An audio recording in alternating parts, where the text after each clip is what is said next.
She was just a peasant girl, illiterate and unknown. But within a few short years, she would become a warrior, a legend, and a martyr.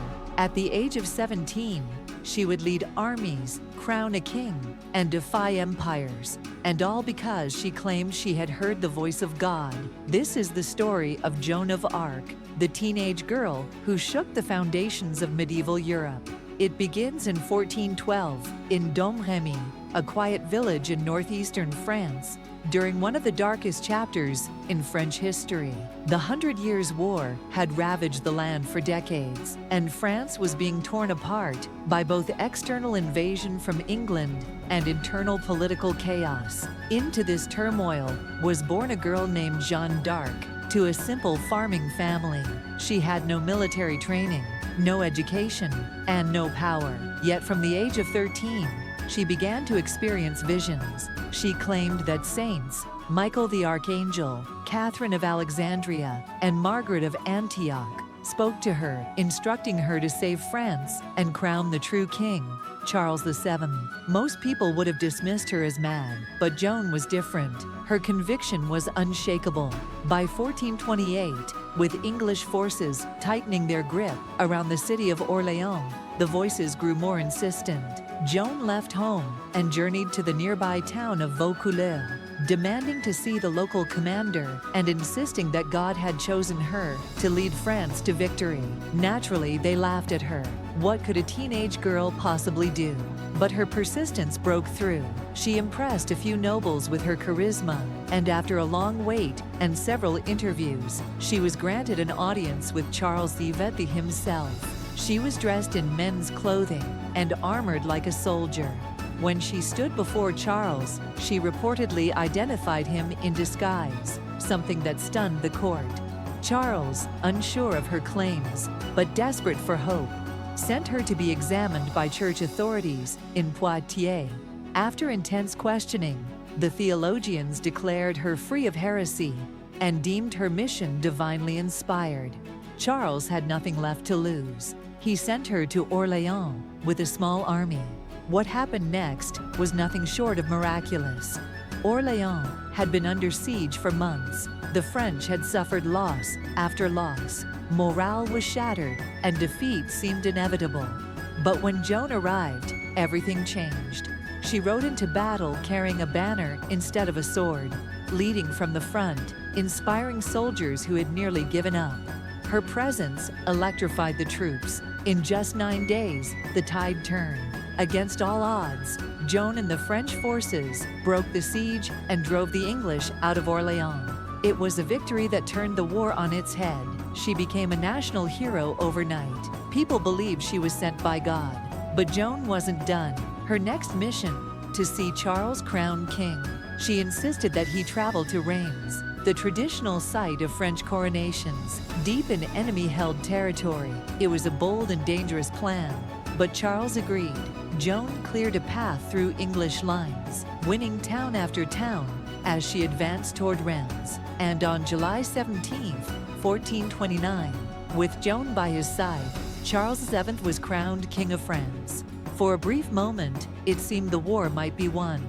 Joan had become a symbol of divine destiny, hope, and patriotism. But the tide would turn again. After Reims, Joan's political protection began to erode. Charles, now crowned, no longer needed her, and the French nobility grew wary of her influence. Yet Joan kept fighting. In 1430, she led an attack near Compiègne, but she was captured by Burgundian troops, French allies of the English. She was handed over to the English and taken to Rouen. Now, the girl who once stood before kings was thrown into a cold, damp cell, shackled and alone. The English feared her, not just as a military leader, but as a symbol. She had made them look weak, and they wanted to destroy her, not just physically, but spiritually. So they put her on trial, not for war crimes or treason, but for heresy. The trial was a sham from the start, conducted by pro-English clergy under Bishop Pierre Cochon. Joan faced over 70 charges, from wearing men's clothes to claiming divine visions. She was interrogated for months, often without legal counsel, sometimes for hours at a time, in an attempt to trap her into saying something blasphemous. But Joan didn't break. Despite being just a teenager, she held her ground with astonishing clarity and courage. Her answers were sharp, confident, and often brilliant. When asked if she was in God's grace, a trick question designed to accuse her of heresy either way, she replied, "If I am not, may God put me there, and if I am, may God keep me there." Still, the court was determined. Eventually, they tricked her. They promised her leniency if she signed a confession, recanting her visions. Exhausted, sick, and threatened with torture, she signed. But within days, she recanted her recantation. She stood by her visions and her mission. That was all her accusers needed. On May 30th, 1431, Joan of Arc was led to the old marketplace in Rouen. She was 19 years old. Dressed in a simple white robe, she was tied to a wooden stake. As the flames rose around her, witnesses reported that she called out the name of Jesus over and over until her voice was silenced. Her ashes were thrown into the Seine to prevent any relics. The English thought they had destroyed a heretic, but they had created a martyr. 25 years later, in 1456, a posthumous retrial, authorized by the Pope, overturned the charges and declared Joan innocent. She was proclaimed a martyr. Centuries later, in 1920, Joan of Arc was canonized as a saint by the Catholic Church. She is now the patron saint of France. Her legacy has transcended religion, nationality, and time. She has inspired artists, writers, revolutionaries, and soldiers. How did a poor, uneducated farm girl rise to command armies, influence monarchs, and become one of the most enduring symbols of courage and conviction the world has ever known? Because Joan of Arc didn't just believe she had a mission, she lived it. She defied the norms of gender, class, and religion.